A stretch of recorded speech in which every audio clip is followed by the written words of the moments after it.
to another installment of my quick card share series where I take 5 minutes or less to show off a quick project that I have done, trying to clear up some projects in progress that I had going on my desk so that we can pack everything up and move.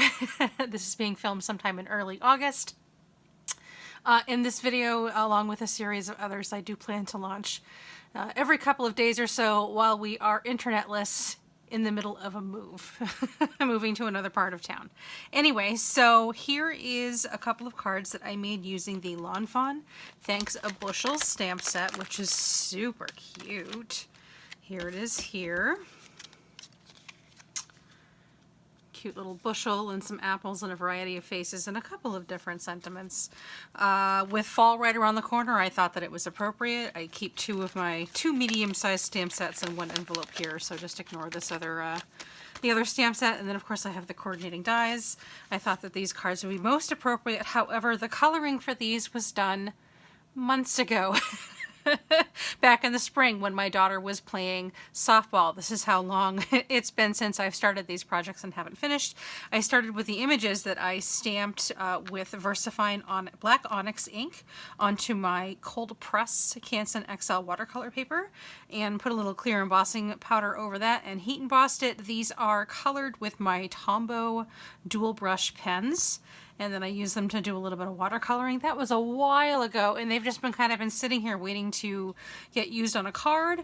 I die cut them, and I decided to use a fall paper pack that I've recently acquired, and I don't happen to have it in front of me, to pull together a couple of different looks I thought were most appropriate. My daughter's going to start school in about 2 weeks. She's going to start 5th grade, so I thought I would do a couple of different teacher cards for her and then have a few others on hand.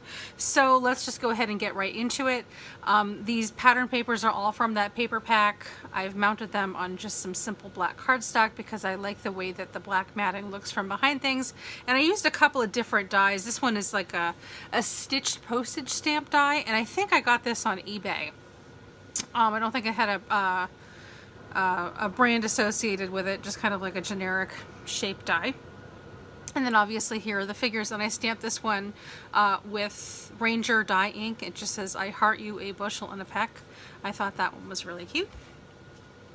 This next card, again, these are the same, these are all images. All these images were stamped and colored at the same time. Using similar paper, pattern paper from that pack, and I've stamped this one with Thanks a Bushel for being a great teacher. Just set them up on a little scene. We've got the postage stamp, stitched postage stamp here as well. Very cute, a lot of fun. This one I mounted on foam tape to give it a little bit of dimension.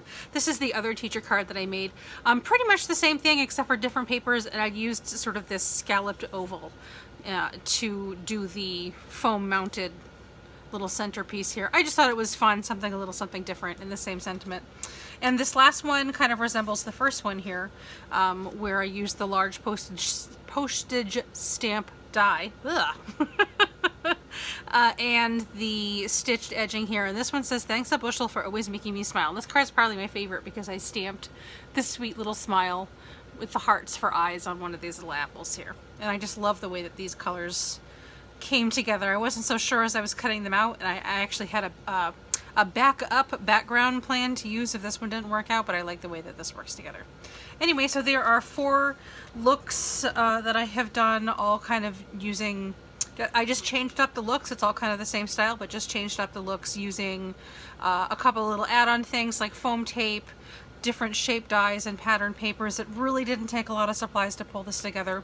And in fact, a lot of my supplies are already packed up. So kind of the whole point of this entire activity and all of these videos were, what could I do with what limited supplies that I can access?